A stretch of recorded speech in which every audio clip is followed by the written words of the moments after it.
Hello, Bob. Hello, Hi, Bob. Friend. How are you doing, my friend? I'm good. I'm good, boys. Nice to see you. Nice to see you too. Nice to see you too. So, everything okay? Everything okay back home? Yeah, Fantastic. Excellent. all good, all good. Yeah, thanks. We got friends here. We got people coming in. Welcome, welcome, ladies and gentlemen. Hello, Sanjeev. Hello, Pari. Hello, Sunita. Good to see you all. Lovely. We can see that many people are dropping in right now. Fantastic. How are you, Harpreet? How are you, Ravi? All okay, I hope. Sahil, hello. Nice to see you, my friends. Bob and I here today, and Bob is going to unfold his knowledge of vehicles to you. Everything related to tourism. Bob and I have been friends for a long time, and Bob has encouraged me, literally held my hand and taken me through, this journey of tourism, advised me at different levels what to do, how to go about it, featured me in many driving holidays, books of his. He has written many, many books. Bob, how many so far? 10. Oh my God. Okay. So 10 books on tourism, No, driving no. holidays. They're not all on tourism. Some are on driving holidays. Some are on vehicle brands like the story of the star, Mercedes Benz in India. Some are on wildlife. Some are on various subjects. So two things that actually many things that I know about Bob, but two things that will really interest you is that he's a very keen wildlifer and he loves jungles, and he is a vehicle buff. So he knows which one will have what sort of traction where. I'll tell you. Uh, my son asked me once. He says, "Bob, can you buy a Q7?" So I said, "Oh, he's a guitarist." So I said, "Well, you just bought a new guitar." So he says, "Is it an acoustic guitar?" So he says, "No, Dad, it's Q7. Don't you know what Q7 is?" I said, "Nahi, beta. I I have no. I thought it's a guitar model." He said, "No, no, it's a big car." So I said, "Look, I already have an Innova. I'm very happy with it because it goes everywhere. So the day I have a car which has five tires, I'll buy it." So he was very disappointed. He says, "I don't like you because you don't have any knowledge about these cars." I said, "Well, I'm interested as long as it works and it goes into the jungles and it solves my purpose. So I'm happy with a gypsy or a SUV that takes me to these places where other vehicles can't go." And Bob, I forgot to tell you that a friend of mine, when we went to Bandhavgarh once, and it was late in the evening, and we were returning, and there was this alarm call, Langur alarm call, and then suddenly we turned around and there was a tiger. Now the gypsy fellow, without warning us, or maybe he did warn us, I don't know, he took a sharp turn, and there was this big guy in our jeep. He was a friend of mine from Amritsar. He fell off, and he fell off right in front of the tiger. The tiger, being a true gentleman, walked away, and this guy got injured. He sustained a lot of injuries. So we had to put him back. It took five of us to put him back into the jeep, and we drove him to Umaria, where the doctor said that you need to now take him to Jabalpur. So in the middle of the night, that's what we did. So I'm just saying that there are perils and there are positives and there are negatives of all these things. No, no, absolutely, absolutely. I've seen some of the stupidest things happen. I've run out of fuel in the middle of the forest in the night, and before starting off, I had made sure I had asked the driver whether he'd fueled up, and he said the other guy was supposed to, and he's done it. And then in the middle of the night, when we are stuck in the forest, he tells me the other guy didn't do it. Oh my God. Yeah. So all these things. So, ladies and gentlemen, welcome to Bob's session on responsible use of vehicles. Let me quickly introduce Bob to you. A lot of you who don't know Bob will know him now.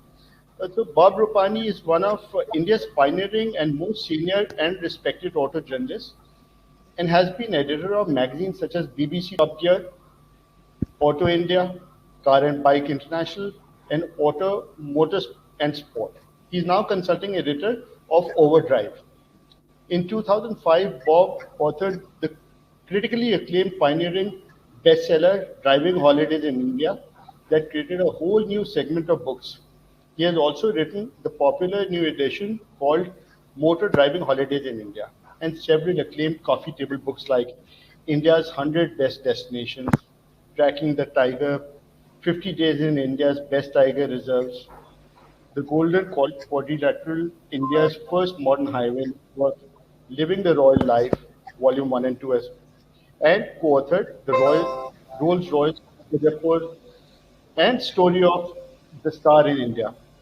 Bob is known for his car evaluation skills and often discovers what many others overlook. And thanks to his insightful road testing abilities, his views are valued by a large number of people, both in and out of the automotive industry. He has successfully participated in Indian motorsport events and also has been part of several international overland expeditions and classic car rallies. He is a founder member of the prestigious Indian Car of the Year award and was chairman of the jury in 2009, 2013, 2015, 2016, 17, and 18. Man, that's a lot of work that you've done, Bob. Thank you for being here. I'll quickly introduce myself to those who don't know me. I am Mohit Agarwal. I'm an experiential ecotourism specialist. I'm blessed with 4 children, a son and a daughter, and 2 non-humans, a dog and a parrot. And and I am the founder of Asian Adventures. It's a 26-year-old tourism company. It's India's largest bird watching tour company. We are on a mission to save Asian elephant corridors, free the Himalayas of plastic waste, help small wildlife NGOs, and save the Himalayan shrine.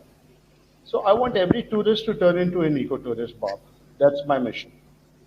I know how passionate you are about that, and I wish you all the best. Yeah, thank you. So over to you, Bob. I am going to.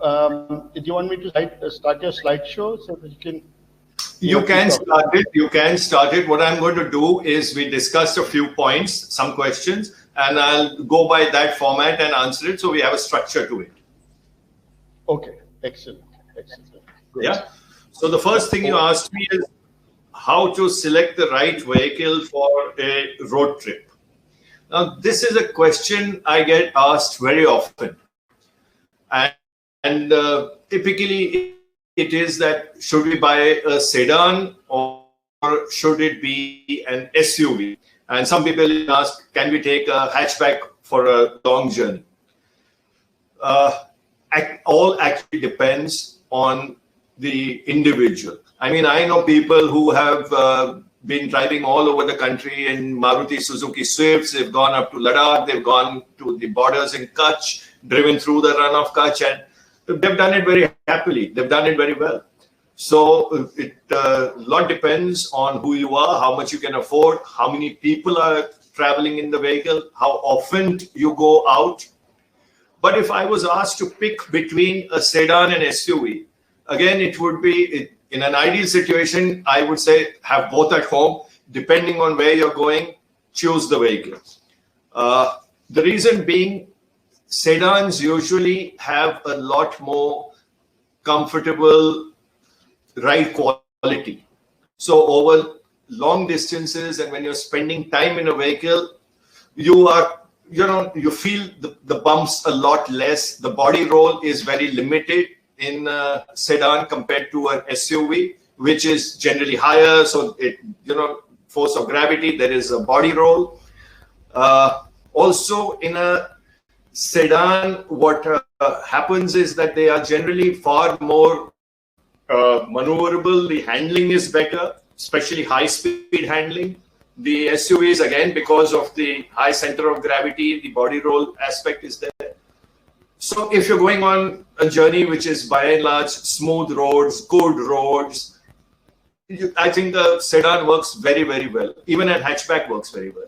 In fact, the hatchback, if you're going up into the mountains, where you're driving on twisty roads all the time, the smaller the vehicle, the more nimble the vehicle, you'll enjoy driving in the mountains that much more.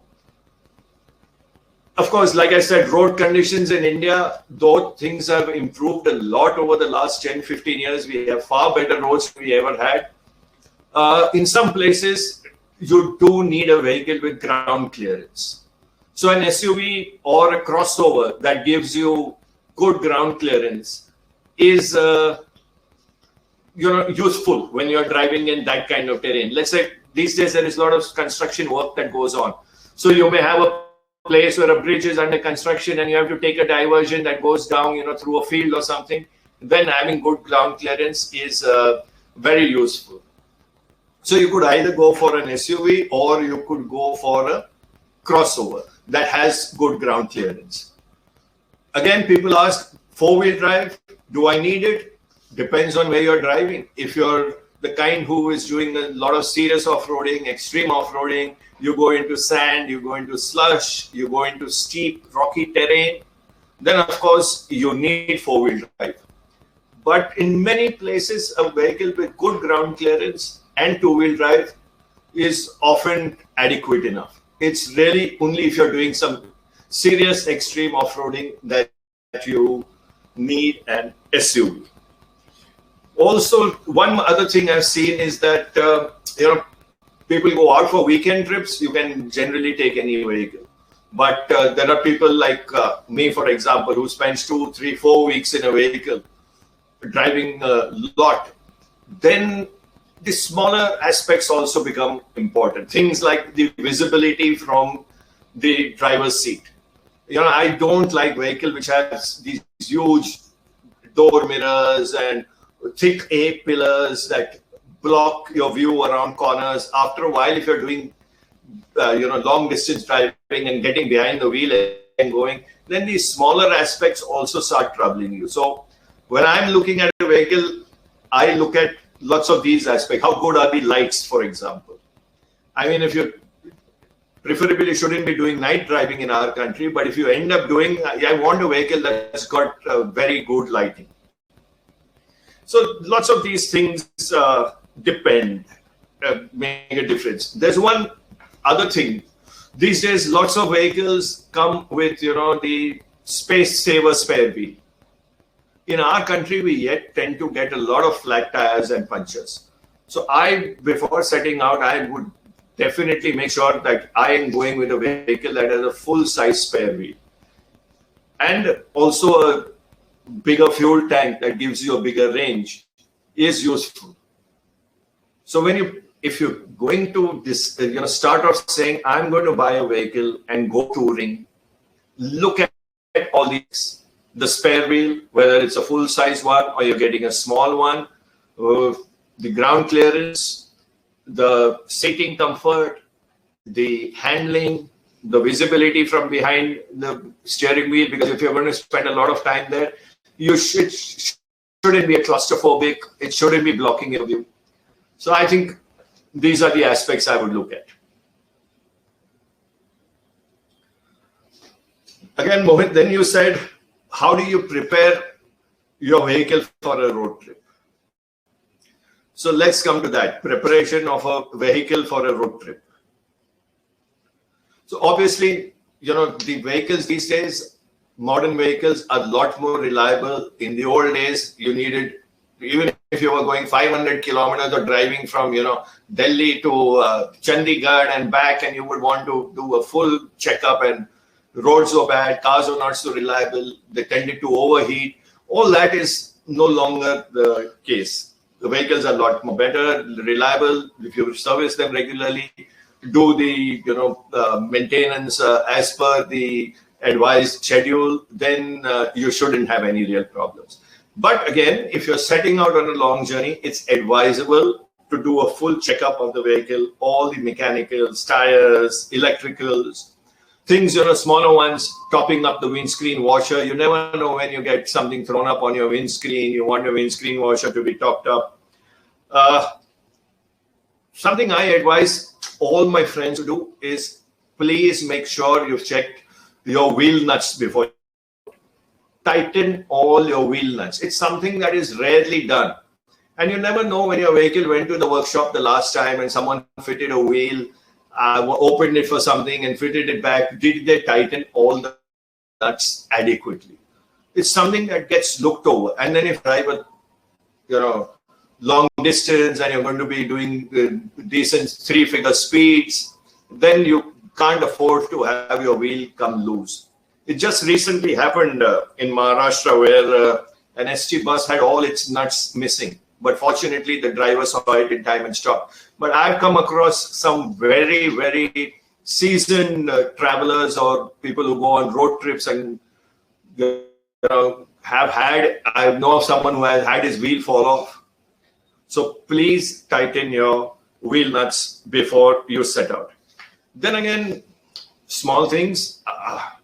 I don't like, stones and pebbles tend to get stuck in the grooves of our tires over time. I don't like that because when you're driving, you keep getting this chatter, you get this sound when you're going over on clean tarmac and all that. So I like to just take a screwdriver or anything sharp and clean out all the grooves of the tires, remove all the pebbles.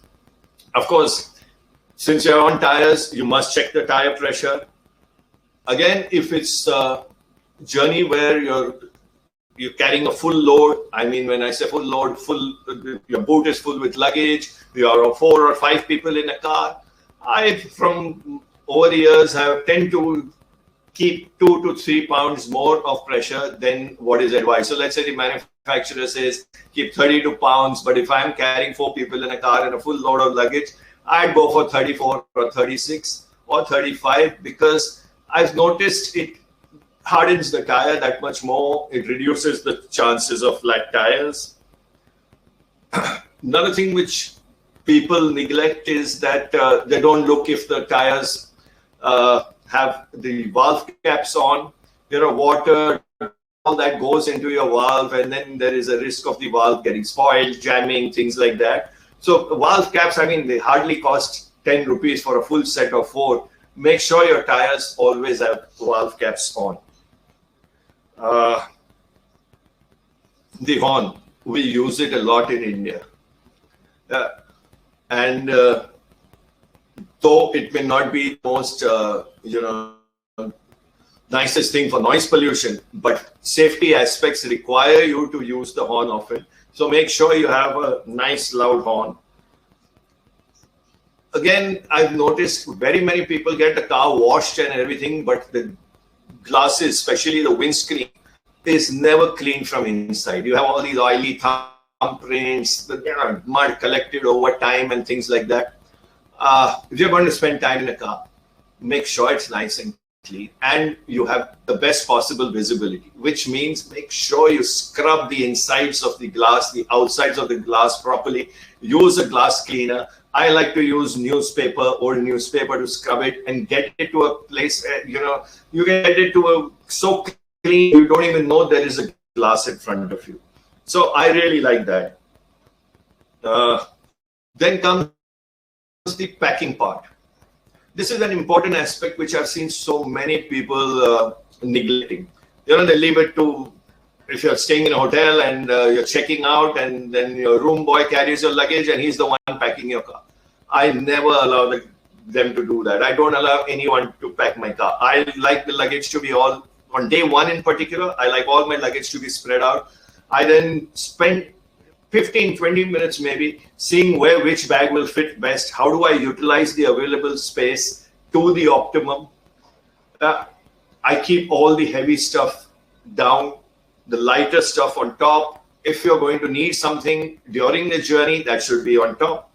But most important, and which I've seen many of us Indians completely ignoring, is not to keep anything heavy inside your passenger compartment.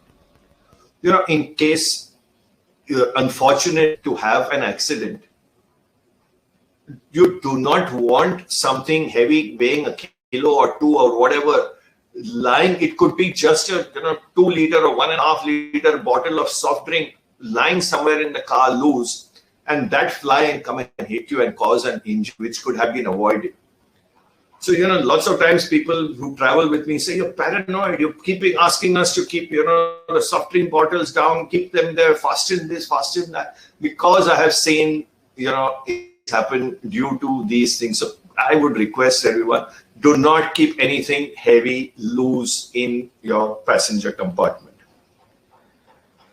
Of course, I like to, over the years, with the traveling experience, I like to have a nice, bright flashlight, a torch in my glove box. I like to have a multi-tool like a Swiss knife.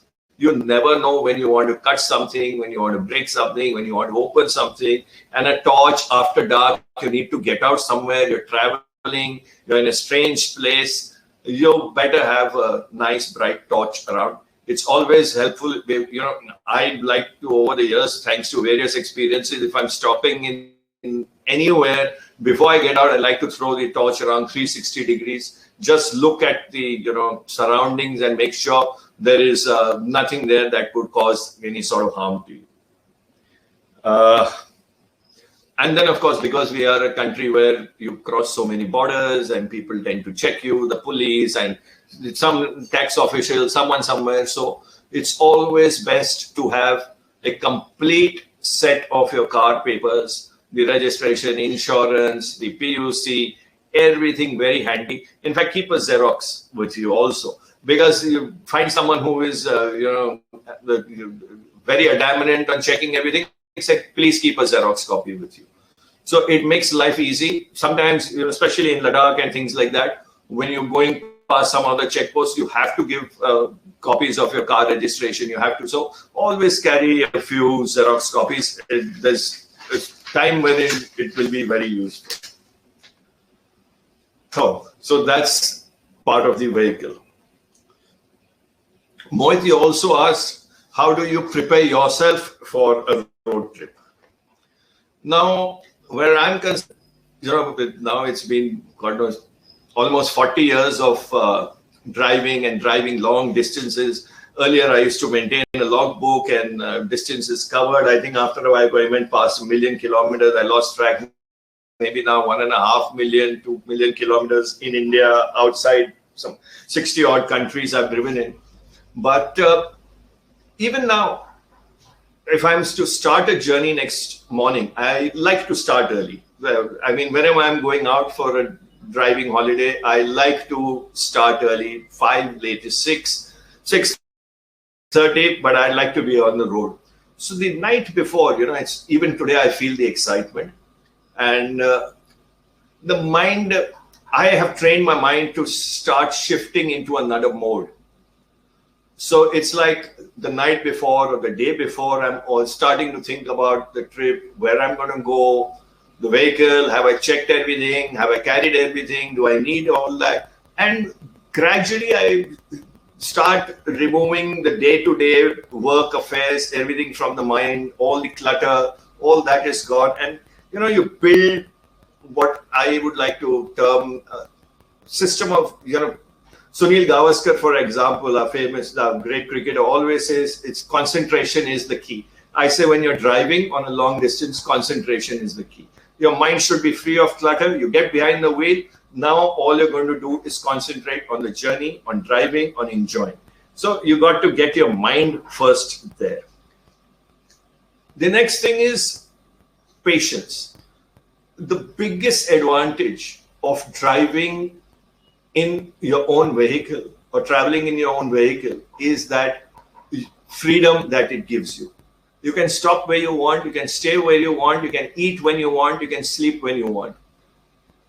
So there is no need to rush. You don't have a flight to catch. You're not going, you don't have those schedules. You're in your own vehicle. So enjoy, be patient. There's no need to rush. Again, like I said, going on a road trip, the mind shifts into that and says, now I'm out, I'm going to enjoy. There's no rush. The same applies when you're driving. You decide the pace you want to travel at. Don't let the guy behind you who comes and starts tailgating you and honks and all and say, speed up, the road's empty in front of you. You don't feel like doing that. Just move, let them go. Drive at your own pace. Do not, I have over the years learned it doesn't, though I have, raced cars in the heat of competition and all that, but out on a public road, if someone thinks he's, drives fast, if he wants to move, he wants to overtake, I just let them go. There are no egos involved. Don't let that happen. Just let people who want to pass go by and you drive at your own pace. You'll enjoy the journey more. I also feel that, the way, let's say I'm doing a 10-day trip, spread over 3,000, 4,000 kilometers, whatever, the way, even after all these years, the way I drive on day 1 and the way I'm driving on day 5 is very different, because by then I've got into a rhythm. I am now starting to pick up objects on this road so much better. I'm seeing, without even realizing, from the corner of my eye, I'm seeing that guy in the village who's kick-starting his motorcycle and who 30 seconds later is going to be out on the road in front of my car. I start to pick these things up. It's what I call getting into the zone. So you have to build that rhythm. You've got to become one with the road, where you're seeing and understanding all your surroundings. But if you are, like I said, if you don't have that concentration, you've not decluttered your mind, you won't get into that zone. So try and get into that zone. You will enjoy the journey that much more. Again, I think India is a very stressful country to drive in. One, because we are very crowded. We have lots of traffic on our roads, all kinds of traffic. And 2, because, let's accept it, we are possibly the worst drivers and road users in the world. We have no discipline at all. So it gives you stress. It builds up stress. And to release that stress, it's important to stop, at least every 3-4 hours for a 10-minute break. Walk around. Breathe in the air, have a cup of tea or whatever you want to. I generally have just stop and have some water to drink and walk. That 10-minute break every 3-4 hours, 5 hours, whatever you decide your schedule, but you've got to give yourself that break. Again, don't break journey too often. A very, very dear friend who used to keep talking to me or going on various trips, and they've driven all over their family, but I'd never gone with them. And then there was this trip we did, which was Pune to Hyderabad, Lonavala, their farmhouse, from Lonavala to Hyderabad. And I went with them, and they were like, "Oh, you're a seasoned traveler." And believe me, Mohit, I wouldn't go traveling with them again, because you start from home, you haven't even got 50 kilometers, and they said, "Let's stop to eat something." You've done that, you start driving again, and just as you're building rhythm, let's stop to drink something. Let's stop to, the number of stops. And I told them, I said, "Look, how have you traveled around? Is this something you do on all your trips?" I was completely taken up by that. I said, "You will never build that rhythm." So decide your breaks, choose them, but I wouldn't want to stop every hour. It's just wastage of time. You don't get to your destination in time, and you don't build your rhythm of driving. Again, the very, obvious things. Don't drive if you're drowsy or feeling. Just pull over. Do not take that risk. When you pull over, just make sure you're pulling over in somewhere that's safe. We have enough gas stations, we have enough dhabas, we have enough stopping places along our highway. Just pull over. In fact, in the old days, when there weren't so many places, I'd carry with me a pillow and a bed cover and blanket if needed, and you could give 2 rupees or 5 rupees to that dhaba fellow, and he would give you the charpai. And so often I've just parked the vehicle and slept on a charpai, got up, had a wash and refreshed yourself, had something to drink, and off you go. So I would strongly suggest, if you're drowsy, if you're sleepy, don't drive. If you have someone alongside you who can take over and who's not feeling drowsy and sleepy, then it's all right. Otherwise, it's best to stop. Don't take a chance. The other obvious thing is don't drink and drive. Don't do any substances and drive. That is something which I have seen even very avid, knowledgeable, seasoned travelers doing. Oh, 1 beer, there's no harm. You can have 5 beers after the vehicle's parked. I said, why 5? Have as many as you want. But when you're driving, do not touch any alcohol. No drinking and driving. Another thing which people who travel with me sometimes get irritated, my wife in used to initially. Now she understands this. I don't allow any eating in a car. Because if you're going to spend time in a car, eating in a car, and you're dropping crumbs onto the seat, into the carpet, it's very difficult to get it out. And then these days you're all driving air-conditioned cars. Smells remain in a car. And driving a smelly car, something I can't do. So I would advise you, try. We are a lovely country, and you're going out on the road to experience it. I carry a little cloth. I find a nice tree to pull under, park there, put a cloth under the bonnet, pull out whatever you want to eat and drink. Wash your hands these days with COVID times. Make sure you wash your hands as often. But after that, I get into the car, but there's no eating allowed in my cars, at least. Right, Mohit. Now I think I'll take a breath. So this is fantastic. I think, Bob, everybody would want to listen to your story of traveling to some interesting destinations, talking about wildlife and talking about safari vehicles. Because a lot of these people here, I know, are waiting to hear from you your jungle stuff.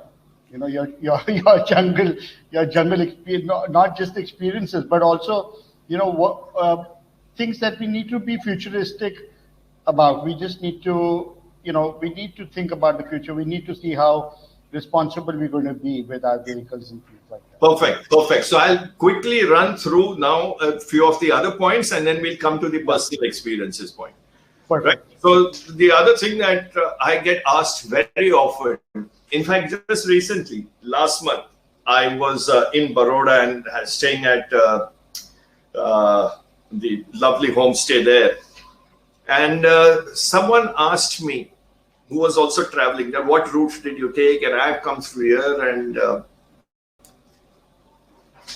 I have to Google Maps, and how do you decide your route? So while Google Maps is very, very, very convenient, in my opinion, it's not the best navigation tool for you, especially if you are a seasoned traveler and who knows how to read maps. I don't travel without a physical map. I like to first know where I'm going, which direction I'm going in, what is the lay of the land, and then I like to pick and choose my route. Google Map decides for you, and I've seen it do some of the silliest things. I mean, now we have bypasses of almost all our big towns and cities. Even many villages have bypasses, but you'll come to the bypass, but because the bypass circles the entire city and takes you out like a ring road or whatever, Google Maps dives into the city and takes you into the most congested parts, which is not something you want to do on a driving holiday. You want to keep carrying on to, as far as possible to your next destination. But Google Map keeps diverting you. So I wouldn't, rely on Google Maps all the way. Physical maps any day are better. The next thing what I like to do is, if I'm going into a particular region and I'm stopping at a fuel station to fuel up, or if I see a bus stand, or if I see a taxi stand, and I'm not very sure of my route, or I want local updated knowledge. I mean, Google Maps or a physical map doesn't tell you the road condition. It doesn't tell you, if there is any work that happened in that area, or if there is an unfortunate event that's taken place on that particular stretch, and you need to be careful. The local information is the most reliable. So I like to talk to the locals, whether it's a taxi driver, the bus driver, the ST driver, whatever, and they give you updated information as of yesterday. I have really experienced some very nice moments thanks to that, and have been able to avoid some tricky situations also. Like I remember I was on the Bombay-Agra highway at Dhamnod and going to Mandu, and it was late in the night, 9:30, 10, which was very late, in the 80s. And the fuel station owner asked me, where are you going? And he was packing up, shutting shop for the day. And I told him I'm going towards Mandu and stuff like that. And he said, please don't go, not tonight. And I said, why? And he said, tonight is a night of whatever prayer for the local tribals in those villages, and they have certain beliefs that, if outsiders come there, the prayers get disturbed and you will not be at all welcome. So I stayed the night at the PWD rest house, and the PWD rest house guy also told me if you would have ventured there, it could have become very nasty. So those information you can never know until you don't talk to the locals. So I like to get that local cover and keep myself updated on it. Now, the best way to drive on a wildlife safari. Unfortunately, what's happened is over the years, more and more places, especially the popular tiger reserves in the old days, Mohit will recall, I have driven all through Kanas and Bandhavgarhs and everywhere in my own gypsy or my own SUV. Why that? I've even taken a hatchback and gone. I've seen a tiger in Bandhavgarh with a kill in a Fiat Palio. They want those many crowds then. They want restrictions. You are allowed to drive. We observe discipline. We were, more educated tourists, if I may say so. But now it's restricted. So there are a few places you can drive, like the Run of Kutch, this beautiful shot you see. I think this was 2020. I'm there in my SUV going through the run and going from Little Run to the Great Run. So there are places in these smaller wildlife sanctuaries where you can enjoy driving your own vehicle, the Run of Kutch, and various other places where you could drive your own vehicle. So what I would to emphasize is that, first we must respect that animals have the right of way. So we must drive slowly and always give them way. Don't block them. Again, over the years, experience I've learned, it's better when you're driving through a forested region or in a jungle, keep the vehicle in the center of the track, because it gives you enough time to react if anything comes from the left or the right.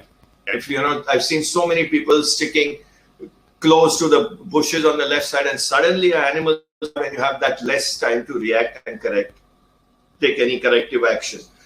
So keep the vehicle as far as possible in the center of the track. It gives you a little more time to react. Yeah, again, now Mohit's showing us that shot. So if you see that track here, of course, the forest department is making its fire line, so you have visibility. But if you were there in the just monsoons or after the monsoons, the grass would have been standing tall, and you wouldn't even realize when the animal stepped out in front of you. So it's always good if you notice the vehicle, that the way that vehicle is positioned, I'm always in the center of the track. Driving slowly, not just so that you are giving time for the animals to move around, but driving slowly gives your eyes that much more time to pick up what's happening in the surroundings. Now here, for example, this is the Sita Mata Wildlife Sanctuary. They allow you to take your own vehicle. It's a very, very difficult, rough trail because not many tourists go there. I really enjoyed this safari. Yeah, but you have to be careful. There were low-hanging, because there are not many safari vehicles going there. There were low-hanging branches that were hitting the windscreen. So I have to get out and move those branches over the roof so that you break the windscreen if you hit it hard. So drive slow. It helps in these kind of things also. Driving low in the forest also, you don't kick up so much dust. Not just on yourself, but even on the surroundings, on the animals, on the leaves, the other, this beautiful squirrel that you don't want to kick up dust. Avoid kicking up dust. One more thing I've seen is, people, when they are, that's a very nice shot taken a few years back, is that people generally, when they don't see traffic around themselves, and if you're in forested areas like this, you can drive for hours without meeting any other vehicle.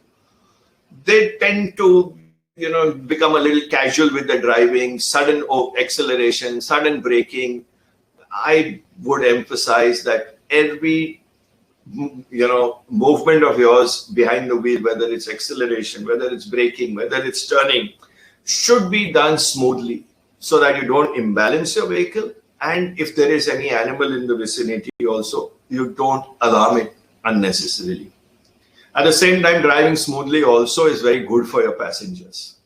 Very often I've had people ask, when you're driving and we travel with you, we don't feel as tired as we do with so many other people. because you're always avoiding holes, you're not braking suddenly, you're not being thrown forward, or you're not being thrown back. So smooth driving is a good way of reducing your fatigue. Again, things like I'm asked is, that's a lovely shot of Neil guys there, but Neil guys, that's something, that's shot has come up at just the right time. If you're driving in a region that has Neil guys, be extremely careful. I know a lot of people who've had, Neil guys are very strong, very tough antelope, India's biggest antelope, in fact. They are really strong and they are very fast. And they have this tendency to suddenly jump in front of a vehicle. I've known people who've crashed into them at speeds of 60, 70 and just about survived very bad crashes. So wherever there are nilgai or blue bulls, make sure you are very slow, particularly when you can't, have a 180-degree view and see if there are any nilgais that are possibly going to come onto the road. If there is thick vegetation, be very, very careful. Drop your speed. You don't want to run into a nilgai. It's like driving in Australia, where they always tell you, be careful of the kangaroo. So in India, you got to be careful of the nilgai. Again, forested areas, you go to Bandipur and all that. That's a beautiful shot. You find, I don't know why Indians think, it's a very nice thing to feed animals. And you'll find them feeding monkeys, so many people feeding deer. I've seen people attempting to feed wild elephants. It's something we got to realize, that animals are not used to a processed and cooked food. It can be very, very, harmful for them. So please, generally don't feed animals. Don't tease them. Don't, block them in any way. Very often you find that there are, let's say, a herd of deer is crossing or elephant is crossing, and you'll find people want to weave their way through them. No, please don't do that. It can be really dangerous. Stop. Remember, animals have the right of way. Let them go and only move after that. One other thing about driving through forested areas, especially after dark, which I've had some amazing sightings, is thanks to the eyes. If your headlights fall, or if you have fog lights on and they fall on an animal, the glow of the eyes lets you sight animals far better than you would possibly in the day. In the day, possibly you would drive past a little jungle cat which was there in a bush or something and miss it. But in the night, you're likely to see it. So in the night, if you drive slowly and you're looking carefully, you tend to see a lot more animals than you would possibly, because the eyes get highlighted in the headlights. Okay, now we shift to another subject which Mohit's been asking about: electric vehicles. Are they the way to go for driving holidays? And are electric vehicles the future for wildlife safaris? So while I've been driving a lot of electric vehicles, I think the range needs to be a little better for a big country like ours before you go out on a road journey. So I'd like, these days the range is in the region of 300 kilometers, 350, whatever. You drive with a heavy foot, you keep the air conditioner on all the time and things like that. You're going to end up with possibly real driving range of 250 kilometers, which is not yet adequate for a road journey in a country like India. So I'd like to see, and the day is not far off. We should soon have electric vehicles that give you a range of 500 to maybe even 600 kilometers. And then taking those on road trips should be perfectly fine. But we should also, our government should also start thinking of quick charging infrastructure along the highways. I mean, wherever you stop, it should be convenient. If you're stopping to have a, meal at a dhaba or wherever, if you have a quick charging station, you put it on and 35, 40 minutes or whatever you've stopped there, you've got a quick charge and your range has increased by 150, 200 kilometers, then you're comfortable. You don't have range anxiety. So that infrastructure needs to improve before you can start realistically taking electric vehicles on road holidays. Now for wildlife safaris, very interesting.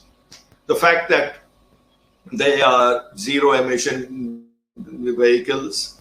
The fact that they are so silent is obviously very, very beneficial to take them into a forest.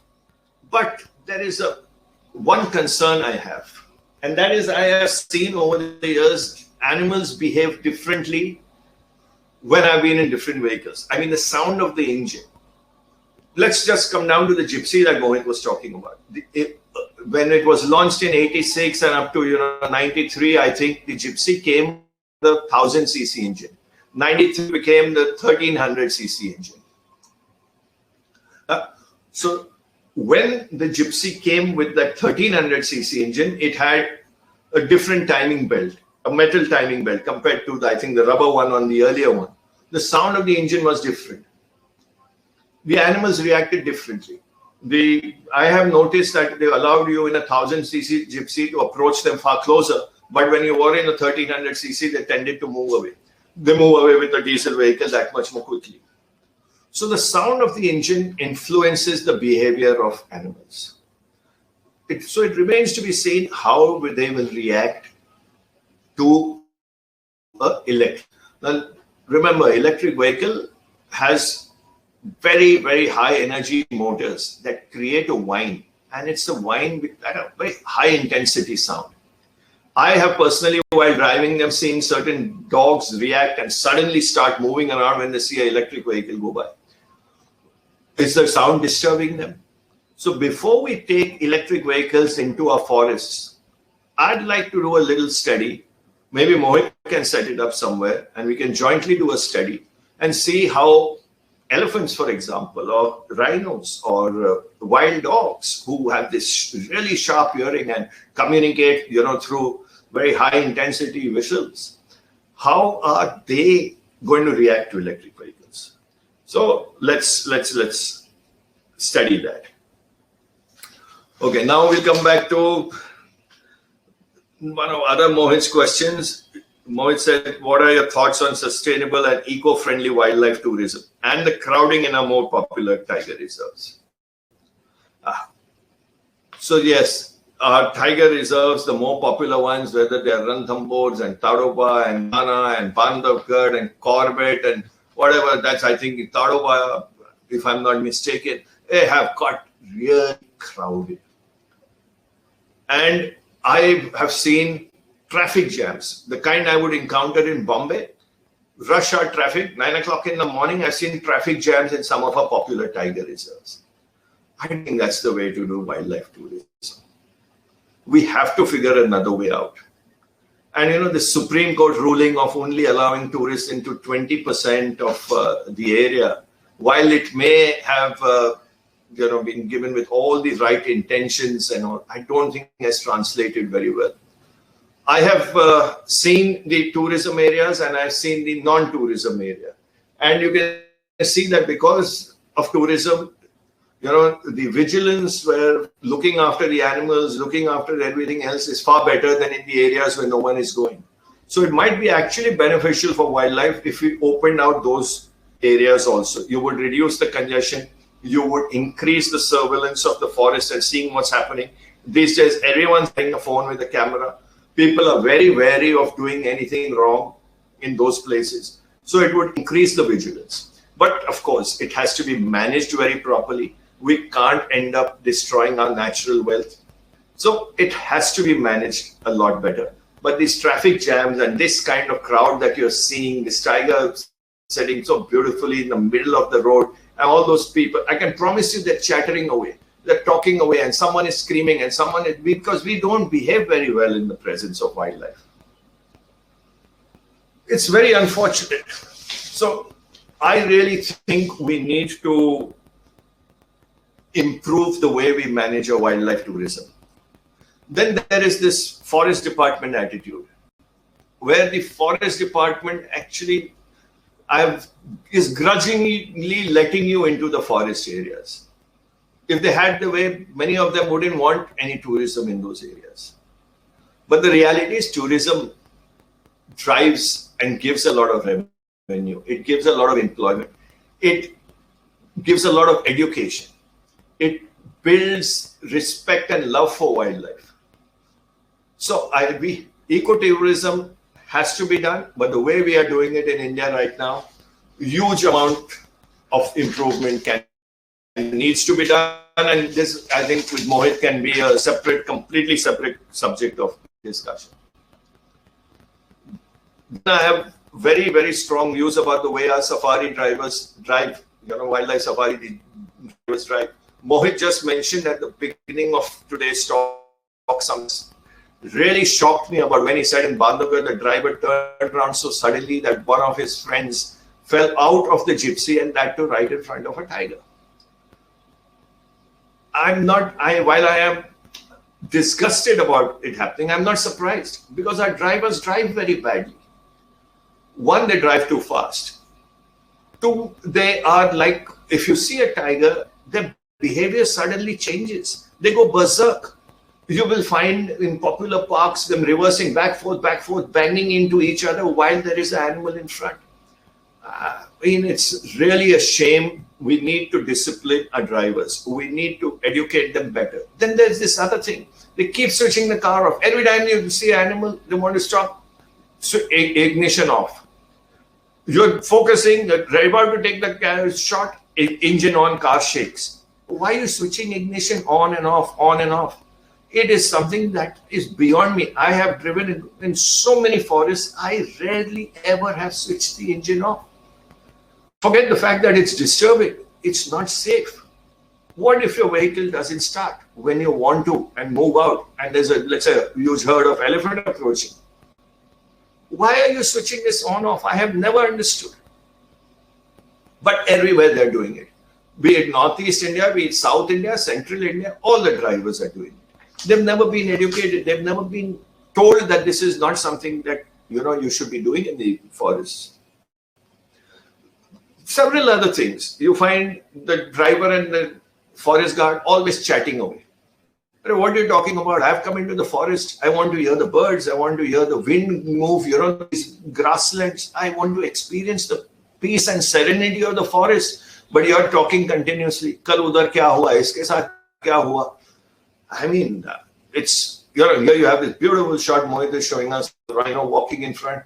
If I am sitting in that gypsy, I don't want that guy talking and saying, "Oh, samne rhino hai, oh, samne rhino hai." God, give the guy who's come for a safari, who spent so much money coming to Kaziranga, that much benefit of intelligence that you don't have to point out and say that's a rhino in front of you. And then they will keep saying, "Abhi wo left jayega, wo right jayega." Do you need running commentary? Please, this chatter has to stop. I get so irritated with this constant chatter in the forest, and I end up having fights. So now I have to really choose and pick the driver and go with. Unfortunately, that's not allowed in most parks. You have this roster system, and whichever driver is next due will take you on the safari. So you don't know how well his vehicle is maintained. You don't know if he knows how to behave in the forest. You don't know if he knows how to drive in the forest. And then you're charging me these crazy sums of money. So what have we done to our wildlife tourism? It's really in need of a complete overhaul. We need to do this a lot more. Again, social media. Now I remember talking to my friend Dinesh Kumble, the photographer. He told me something which I had not thought about. He said, Bob, these drivers and guides now are competing amongst themselves to put photos out on Facebook, on videos out on social media and all that. So he says, instead of them concentrating on giving me a picture, he says they concentrate on capturing it on their phone, capturing videos on their phone. So he says half the time the guy is stopping the vehicle where he can see, where he can shoot, and not me who's rented the vehicle and paying such fancy amounts of money for it. So again, the driver and guide should not be allowed to carry the phones or cameras into the park.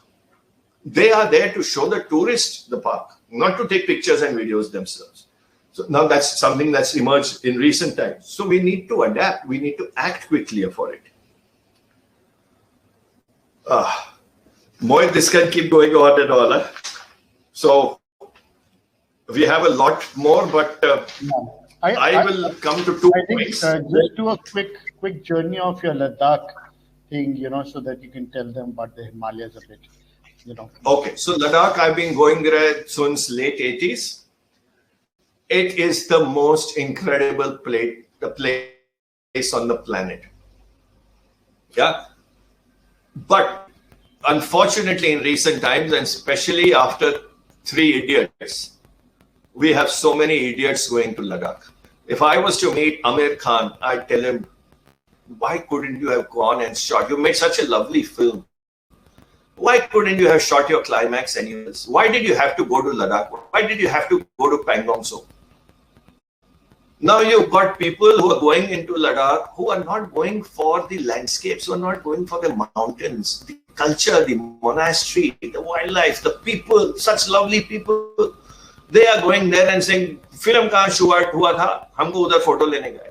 You have scooters now being given out on rent, and you got these people dropping their pants and showing their bottoms and behaving like idiots in Ladakh. God's gift to us, and we are spoiling it.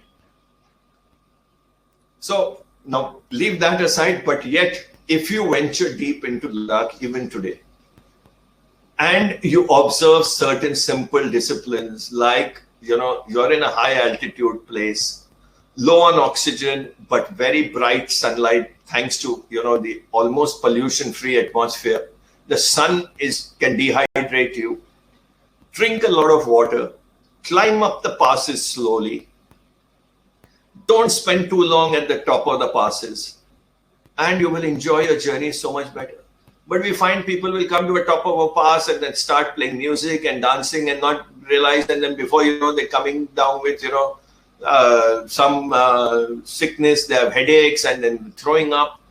So, lot more education. If you do Ladakh properly, and like I've done it several times, it is the most incredible experience. So I'll tell you one, I was leading an expedition once for Overdrive. And I remember we were driving through Sarchu in the region near Sarchu, a little beyond Sarchu. And we were a convoy of vehicles, all connected with radios. And there was this guy, someone kept playing music in his car and putting the, walkie-talkies on and letting us all hear music until I stopped the convoy. I was leading the convoy. I stopped and I told them, I said, what are you guys doing? Have you ever heard the sound of silence? And they all thought I was referring to the song, the Simon Garfunkel song. And I said, look, guys, for the next 10 kilometers, switch all your audio systems off, roll your windows down, and listen to the sound of silence. And then that evening, some of them came and told me, we never imagined that you could hear actually the wind whistling. And it was like it was talking to us as it made its way through the mountains. The mountains have been shaped by wind and water. These mountains that you're seeing behind there, they have been shaped over centuries by wind and water. They have it's an incredible relation that wind and water has with these mountains. So hear the wind, enjoy it. But it's after, like I said, I was very happy that some people came and said it, but the others said he's a spoiled sport. He doesn't know how to enjoy music. Yeah, you can sit and listen to your music anywhere. I'm not against music, I love it, but let's not go into these places. Let's hear nature there, and let's not play our goddamn audio system and, bhangra and rap there.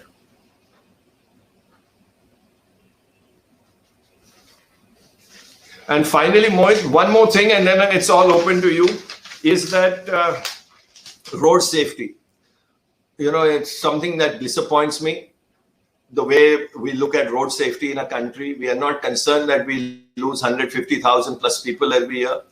In all our wars and conflicts and terrorism, we haven't lost 100,000 people, but we lose 150,000 every year in all these conflicts that we have, road accidents that we have.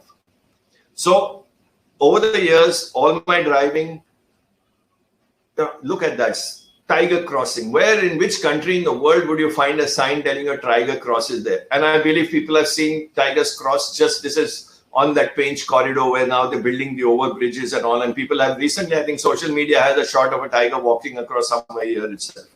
Anyway, so 5 things only I'd like to say about road safety is 1, please stop, look and go. These 3 words can save lives. Every time you're approaching a road junction, stop, look all sides, look 180 degrees, and then go. We have people just driving through junctions, and it causes so many stupid accidents. Second, treat every other vehicle on the road like an enemy, like you would in war if you were piloting a plane or if you were in a tank. Maintain physical distancing. These days we talk of social distancing. Maintain physical distancing. Do not let other vehicles approach close to you. Every time someone's coming close, slow down, move away. Tailgating, sticking close to other vehicles is asking for disaster. Keep space. Especially on highways, it's always nice to keep distance from other vehicles. Third, very simple, but we don't do it, is to not overtake until you cannot see all that is in front of you. If you can't see the road clearly, the vehicle you're overtaking, the empty space in front of it, the other vehicle coming in from the opposite direction, or another vehicle ahead of the vehicle you're planning on overtaking. Until you cannot see the entire road scenario, do not attempt an overtaking maneuver. Again, if you are going to do long distance driving, find a place. All of us, wherever we are living, can always find a road that's deserted. Little outside the city, wherever, go there and practice emergency braking maneuvers and lane change maneuvers. When I say emergency braking, do 80 kilometers an hour, and when you see, look in the rearview mirror first, no one following you, just hit the brakes and do a test amongst yourselves and see how much distance can you stop the car in. You'll practice it 5 times and you'll realize yourself that the first time you stopped it, let's say in 50 meters, the second time you stopped it in 40 meters. That 10 meters can save a lot of lives. So practice an emergency braking and lane change maneuver. Finally, avoid driving after dark in a country. It's not at all advisable. It's not at all safe. But if you have to drive after dark, make sure you drop your speed, your pace. Let us say you were doing 80 kilometers or 100 kilometers in a day. You have visibility, you could see. In the night, you can only see what your headlights are showing you. Remember that. Only what your headlights are showing you. You can't see more than that. So you have to slow down to be able to react more quickly. It's common sense. And if you're going to do a lot of driving in the night, fit extra driving lights or fog lights if you have to. Because like I said, you only see what your headlights are showing you. So if you have auxiliary lights, you will see more. Boy, over to you. I think I've spoken a lot. This was absolutely wonderful, very enlightening, I must say. Bob, it was fantastic, the kind of wisdom that you have and the kind of knowledge that you shared. I think it's really, really important. A lot of us already know a lot, but it's just that it's not on our radar any longer. So we need to really put it down on a piece of paper and then circulate it and train our guides, train our people. And this is the responsibility that we have. The thing that I want to point out here is that India is still in the phase of figuring out whether it wants ecotourism fully or it wants mass tourism. Now it's the largest populated country in the world. Now, but we're not acknowledging the fact that mass tourism is getting into places where we don't want it. Where do we draw a line? It cannot be another China where mass tourism sort of happens anywhere, everywhere. And we talking about ecotourism, but we have no knowledge of ecotourism, very little knowledge. The thing which is completely absent right now, which I'm trying to work with Asian Ecotourism Network. I'm a board member there. And I've been talking to the chairman and say, the concept of destination management does not exist. Destination management is one of the 2 things that we do in Global Sustainable Tourism Council. And then the other one is the industry management, which has the accommodation and the tour operations. Now, when we talk about destination management, it can go over one particular range. It can go up to one village panchayat. It can be in one district. It can be run by a private body or a government. It doesn't matter. Sorry to interrupt. For example, now the new Atal Tunnel and the connectivity to Lahore year-round, it's very good for the locals. I'm 100% sure. But what's going to happen to Lahore now? Correct. So my point is that if you have destination managers and destination management system, then a lot of stuff you can protect from opening these floodgates to anybody, and then 20 years down the line you realize that you made a wrong decision and now you can't reverse it. Like Corbett Park, where you have now baristas and coffee days and a whole lot of other things. This entire culture is getting ruined. So I'm not getting into the negative aspect of it. I'm saying that whatever that we're doing is coming to our awareness right now, and there is a chance of helping those issues. So it's good that you brought this forward, because at some point of sort of stage we want to also address carbon footprint. Today, if I look at Xylo, my company has Xylo, Mahindra Xylos. The carbon footprint is very high. But if I go to Toyota and I pick up a vehicle from there, it's not worth my while to invest in a Toyota because the ROI is so poor, correct? And even if I do that, they don't mention carbon footprint on the website. So I don't really know whether I'm going the right way or not. So those are the things. Now we have no calculation. We don't know what it is. We're just going by the book. And this is what we're going to look at. That's fine. No problem. Baby steps. Absolutely fine with that. But so training, looking at the right vehicles, looking at our carbon footprint, looking at destination management. Whether we want Ranthambore to be open, I'm okay with if you want to take 1,000 students in and you want to talk to them about interpretation, I have no problem. You take 1,000 tourists in, I have a problem. Correct? So the thing is that we need to earmark those areas. We need to separate things properly, and there has to be destination management. In tiger protected areas, fantastic, because those are areas which are small, controlled by the DFO, but does that entire system of four-pillar system of environment, social, cultural, and managed sustainability, do they sort of, get into the framework of this destination management? First thing is the concept destination management has to be brought into India at a very rapid speed. And there's a Dutch company which says green destinations.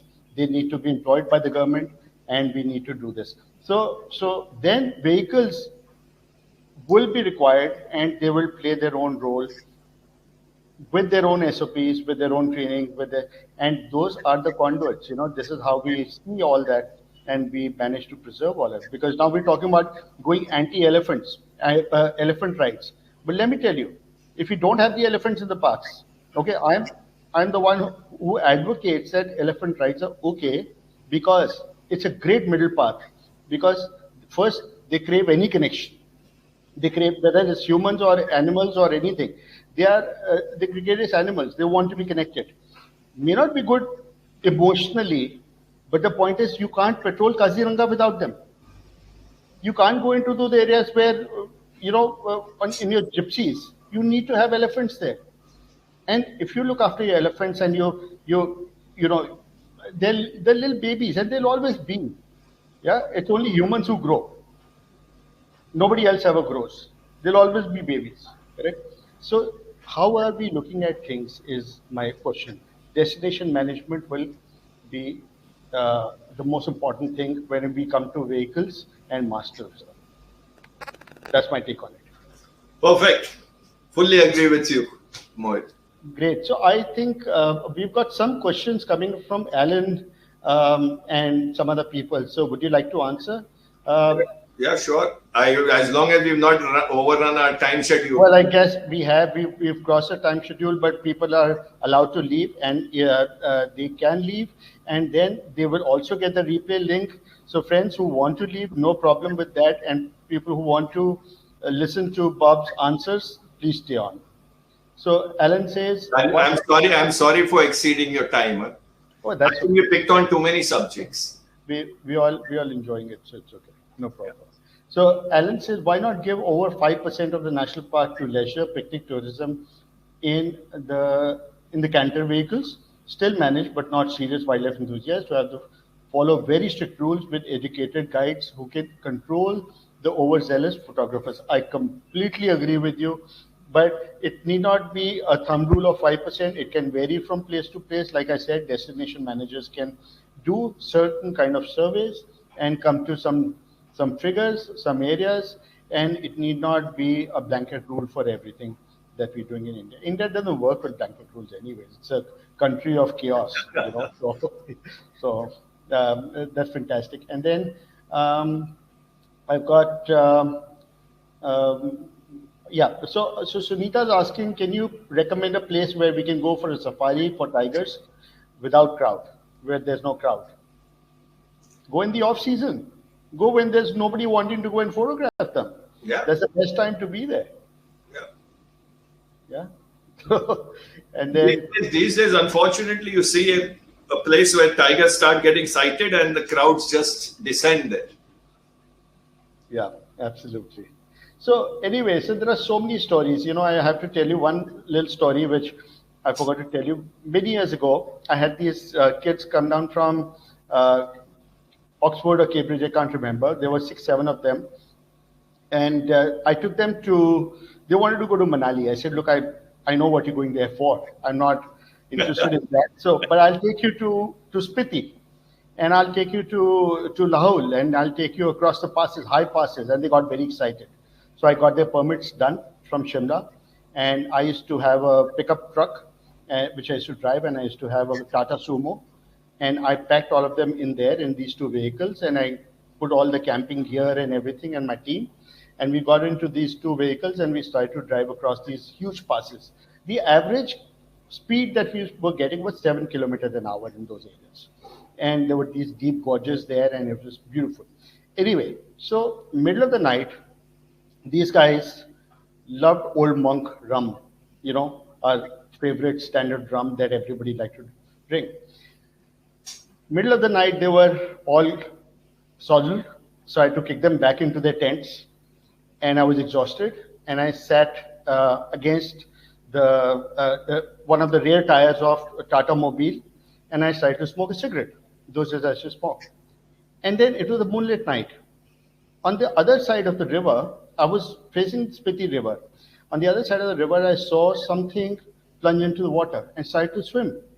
I said, middle of 2 o'clock in the morning, who could be swimming across this water? I had no clue what it was. And it kept swimming towards me. It came out, and then it shook its coat. You know, it's like, it's a huge, big animal. So I said, what the hell is this? And then I'd never seen a snow leopard in my life.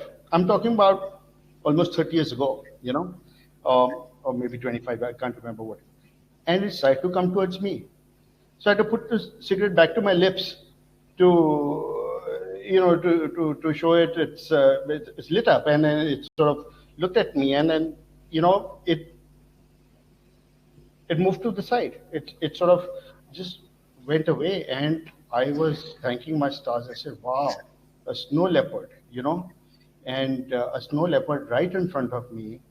And, you know, it could have, I'm sure it would have noticed me a little while later. But at that point of time, I didn't know what hit me. It was the most amazing experience in the mountains that time that I had. It was Incredible. Just listening to it is, like being there. Yeah, I'm still getting goosebumps, you know, when I'm telling you the story. And, you know, something that just goes into the river, swim across, and then comes right towards you, and then finally moves away, and notices that there's a man sitting there. He must be in his own world. Yeah. So like you said, build your inner silence. So when you just sit, things start to appear in front of you. I've had that happen also lots and lots of times. Yeah. Okay, friends, I think let's call it the day. And I hope you enjoyed this little chat of ours, and you enjoyed Bob's company. This presentation will come back to you tomorrow with the replay link. And in the next few days, I will prepare a checklist from, I'll pick up all the pearls of wisdom of Bob's and put it together in like a cheat sheet. They call it cheat sheet these days, these digital marketers. And I'll email it to you. Great. Thank you very much. Thank you, Brian. And Brian, thank you for being there to help us out with white-winged duck. You know, let's schedule a call so that we can go step by step. And Vivek Menon and I will, you know, we've been talking about this. And Alan has also stepped in to say that he could help in some way or the other. So thank you, Alan. White-winged duck needs everyone's help. Thank you very much. Thank you. Thanks a lot, Mohit. Thank you very much. Bye-bye. Thanks. Bye. Bye. Bye.